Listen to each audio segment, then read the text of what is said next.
சரி அழாதன்னு சொல்றேன்ல சரஸ்வதி. என்னால உங்களை இந்த நிலைமையில பார்க்கவே முடியலங்க. ஏங்க இப்படி எல்லாம் நடக்கணுமா உங்களுக்கு?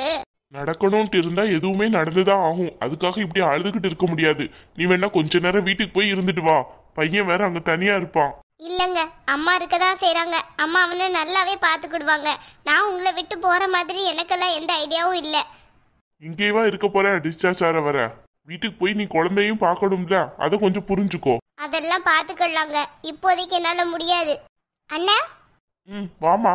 என்னாச்சுண்ணே? இப்ப உடம்பெல்லாம் எப்படி இருக்கு? நல்லா இருக்கா? பரவாயில்ல பூமிகா, இப்போ கொஞ்சம் எல்லாம் சரியாயிட்டு. கொஞ்ச நேரம் ரெஸ்ட் எடுண்ணே. இல்ல பூமிகா, இவ்வளோ நேரம் படுத்தே தான் கிடந்தேன். அதெல்லாம் தூர விடு. உன் அண்ணிய பாரு, எப்ப பார்த்தானு அழுதுகிட்டே இருக்கா. அவளுக்கு கொஞ்சம் சமாதானம் சொல்ல வேண்டின. ஐயோ அண்ணி, எதுக்கு நீங்க இப்ப அழுகுறீங்க? இல்ல பூமிகா, பாத்தியில இவருக்கு எந்த நிலைமைன்ட்டு. இப்படியே தான் சொல்லிட்டு இருக்கா பூமிகா. கொஞ்ச நேரம் வாயை பொத்தாம அழுதுகிட்டே இருக்கா. அண்ணா, உனக்கு நடந்துச்சு பெரிய ஆக்சிடென்ட். 2 நாளா நாங்க யாரும் சரியா தூங்கல, சரியா சாப்பிடல. அப்படி இருக்கல அன்னைக்கு அந்த ஃபீலிங்லாம் இருக்கதானே செய்யும். அததான் அழுகையில வெளிப்படுத்துறாங்க. அதை ஏன் நான் தேவையில்லாம தப்பா நினைக்கிறேன்? ஐயோ பூமிகா, நான் தப்பாலாம் நினைக்கல. அவ இப்படியே அழுதுட்டு இருந்தா எனக்கு கஷ்டமா இருக்குல்ல. எப்படி இருக்கீங்க? அனுக்கா வாங்க. நல்லா இருக்குங்க. என்னாச்சு? ஆக்சிடென்ட் ஏதாவது ஆயிடுச்சா? ஆமாங்க, ஆக்சிடென்ட் தான் ஆயிடுச்சு. எங்க போயிட்டு வர்ற வழியில ஏதாவது கேஸ் ஏதாவது கொடுத்தீங்களா? யார் ஆக்சிடென்ட் பண்ணா? இல்லங்க, அந்த அளவுல எல்லாம் ஒன்றும் பெருசு இல்ல. யாருன்ட்டு சரியா தெரியல. தெரியாம பண்ணிருப்பாங்கன்னு நினைக்கேன். அதை அப்படியே விடுறதுதான் நல்லது. தேவையில்லாம கேஸ் கொடுத்து பெரிய பிரச்சனையாக்க நான் விரும்பல. அட என்ன பூமிகா, உன் அண்ணன் இப்படி சொல்றாரு? கேஸ் கொடுத்தா தானே யார் ஆக்சிடென்ட் பண்ணாங்கிற விஷயம் நம்மளுக்கு தெரியும். இல்லங்க, அந்த மாதிரிலாம் ஒன்றும் இல்லை. எனக்கு யாரும் விரோதிலாம் கிடையாது. அண்ணனுக்கு யாரும் விரோதிலாம் கிடையாது அனோக்கா. அதனால அந்த மாதிரிலாம் யாரும் பண்ணிருக்க மாட்டாங்க. எதாச்சும் நடந்த விஷயம்தான். சரி, அண்ணனுக்கு இப்போ ஒன்றும் இல்லையில, அது வரை நல்லது. பூமிகா, நீ இதை இப்படி சாதாரணமாலாம் விடக்கூடாது, புரியுதா? கேஸ் கொடு, அப்பதான் சரியா இருக்கும். உங்க அண்ணனுக்கு விரோதி இல்லதான், ஆனா வீட்டுல இருக்காங்கல்ல விரோதி. வீட்லயா? யார சொல்றீங்க? அதான் உங்க அம்மா. அனோக்கா, எங்க அம்மாலாம் இந்த மாதிரிலாம் பண்ண மாட்டாங்க. அவங்க கொஞ்சம் கொடூரமானவங்க தான். அதை நான் இல்லைன்னு சொல்ல மாட்டேன். ஆனா பெத்த பையனையே யாராவது இப்படி பண்ணுவாங்களா? அதுக்கு இல்ல பூமிகா, கொஞ்சம் செக் பண்ணியே பாத்துக்கோ. அவங்களாம் அப்படி பண்ண மாட்டாங்கங்க.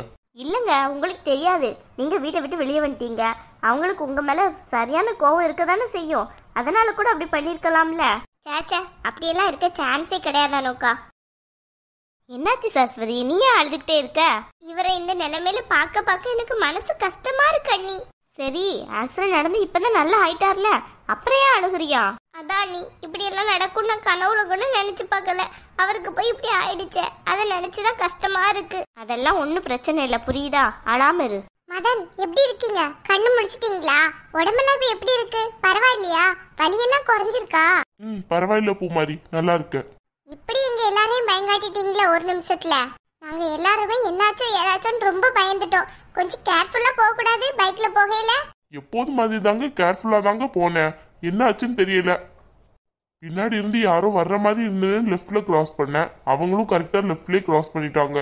முன்னாடி எல்லாம் நீங்க கார்ல போயிட்டு கார்ல வந்துருவீங்கன்னு, அதனால உங்களுக்கு ஈஸியா இருந்திருக்கும். இப்ப புதுசா இவங்க வீட்டுக்கு வந்ததுக்கு அப்புறம் பைக்ல தானே போக வேண்டியதா இருக்கு. அதான் உங்களுக்கு கஷ்டமா இருந்திருக்கு போல. அதனாலதான் இந்த ஆக்சிடென்டே ஆயிடுச்சு. இதுக்குதான் அம்மா பேச்ச கேட்டு அம்மா கூட இருக்கணும்ங்கிறது. அம்மாவை விட்டுட்டு வந்தாலே அப்படிதான், இப்படிதான் ஆகும். யானு, உனக்கு கொஞ்சமாவது விவசாயம் இருக்கா? கொஞ்சம் அமைதியா இரு. அவங்களே ரொம்ப கஷ்டத்துல இருக்காங்க, அவங்க கிட்ட போய் இப்படி சொல்லிட்டு இருக்க? சரஸ்வதி, இங்க பாரு, சாப்பாடு கொண்டு வந்திருக்கேன். நீயும் சாப்பிட்டுட்டு பூமிக்காவே சாப்பிட சொல்லு. அதோட அவருக்கும் கூட, சரியா? எதுக்கு நீ இதெல்லாம் நீங்க கொண்டுடுறீங்க? நானும் ஏதாவது ஏற்பாடு பண்ணிக்கிடுவேன்ல.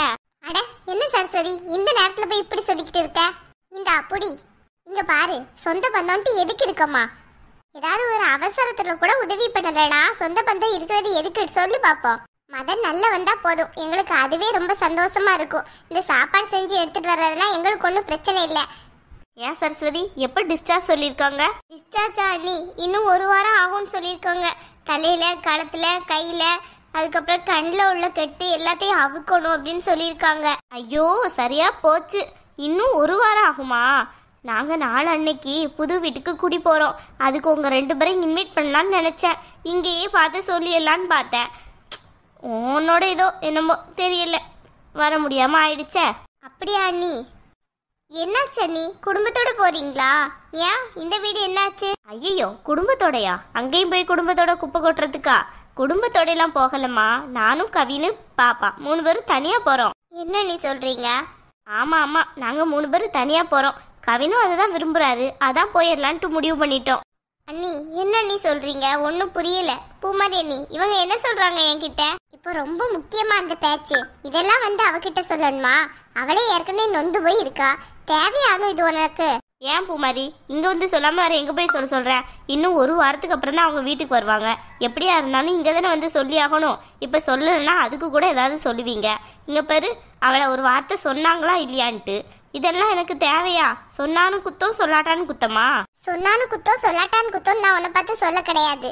எதா இருந்தாலும் நேரங்காலம் பார்த்து பேசணுங்கிறதான் சொல்றேன். அவரே இந்த நிலைமையில இருக்காரு, அவங்க கிட்ட போய் வீடு பால் காய்ச்சிரும், அதுக்கு வாங்க இதுக்கு வாங்கன்ட்டு சொல்லிட்டு இருக்க லூசு மாதிரி. பூமாரி டென்ஷன் ஆயிடுவேன் சொல்லிட்டேன். அண்ணி ப்ளீஸ் அண்ணி, நானே ரொம்ப கஷ்டத்துல இருக்கேன். நீங்க கூட கொஞ்சம் சண்டை போட்டு என் மனசுல ரொம்ப கஷ்டத்தை உண்டு பண்ணிடாதீங்க அண்ணி. நீ ரொம்ப கஷ்டத்துல எல்லாம் ஒண்ணு இருக்க வேணாம். உனக்கும் ஒரு லேண்ட் வரப்போகுதுல. லேண்டா? என்ன நீ சொல்றீங்க? ஆமா, எங்க அத்தை இனாம உங்களுக்கு ஒரு லேண்ட் கொடுக்க போறாங்க. இவ்வளவு நாளா நீங்க உங்க வீட்ல இருந்துட்டீங்கல்ல, அதான் அந்த இனாம உள்ள லேண்ட்ல இனிமே நீயும் உன் ஹஸ்பண்டும் தாராளமா இருக்கலாம்.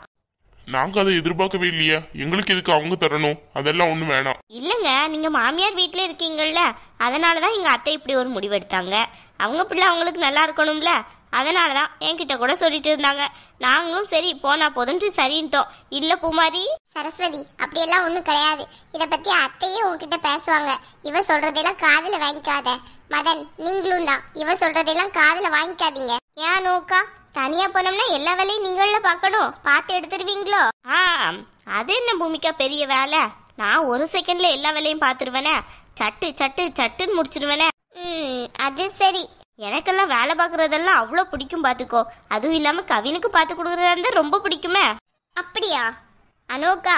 இப்பெல்லாம் எதுவுமே சாதாரணமா தான் தெரியும். நீங்க தனியா போனதுக்கு அப்புறம் தான் எவ்வளோ வேலை தலைக்கு மேல கிடக்குறதுங்கிறது தெரியும். இப்ப நீங்க கும்பலா இருக்க போய் ஆளுக்கு ஒரு வேலையா பார்த்து முடிச்சிடுறீங்க. இதே தனியா போனீங்க எல்லா வேலையும் நீங்களே தான் பார்த்தாகணும். நீ சும்மாரு, சும்மா ஏதாவது பேசிக்கிட்டு. நானே ஒரு நல்ல செய்தி சொல்லலான்னு வந்தோம்னா சும்மா ஏதாவது. சரி, அவர் ரெஸ்ட் எடுக்கட்டும். அனு வா, வெளியே போலாம். இங்க பாரு பூமாரி, உனக்கு தேவைனா நீ போ. நான் அவங்க கூட பேசிட்டு தானே இருக்கேன். சும்மா வெளியே வா வெளியே வான்னு. இவளை திருத்தவே முடியாது. என்ன ஜென்மமோ தெரியல. சரஸ்வதி நீ கொஞ்சம் அழாம இருக்கியா? அவருக்கு தான் நல்லா ஆயிட்டுல, கொஞ்சம் அழாம இரு. எங்களுக்கும் கஷ்டமா இருக்கு மனசு. கண்ட்ரோல் பண்ணாதான் நீ ட்ரை பண்ற, முடிய மாட்டேங்குது அண்ணி. அண்ணா என்ன பூமிக்கா? ஒரு விஷயம் சொல்றேன், நீ கோவப்படாத சரியா? இப்பதான் நீ கொஞ்சம் தெளிவா இருக்க, அதான் அந்த விஷயத்த சொல்லலான்ட்டு வந்தேன். என்னாச்சு பூமிக்கா? சொல்லு எதா இருந்தாலும். அம்மா வந்திருந்தாங்க ஹாஸ்பிட்டலுக்கு. என்ன சொல்ற நீ? அவங்க எதுக்கு இங்க வந்தாங்க? டென்ஷன் ஆகாத அண்ணன், நானே அவங்களே திட்டி அனுப்பியாச்சு. உன்னை பாக்குறதுக்காக தான் வந்திருந்தாங்க. ஏதோ நியூஸ் கேள்விப்பட்டிருப்பாங்க போல, உடம்பு சரியில்லை, ஆக்சிடென்ட் ஆயிட்டுன்ட்டு. அதான் பாக்குறதுக்காக வந்தாங்க. நான் அவங்கள திட்டி அனுப்பிட்டேன். நீ எதுவும் நினைக்காத. வேற யாராவது வந்து சொல்லி நீ இதை பத்தி பேசினாலே ரொம்ப கோவப்படுவேன். அதான் நானே சொல்லலான்ட்டு சொல்றேன். போயிட்டாங்கல்ல, அது வர நிம்மதி.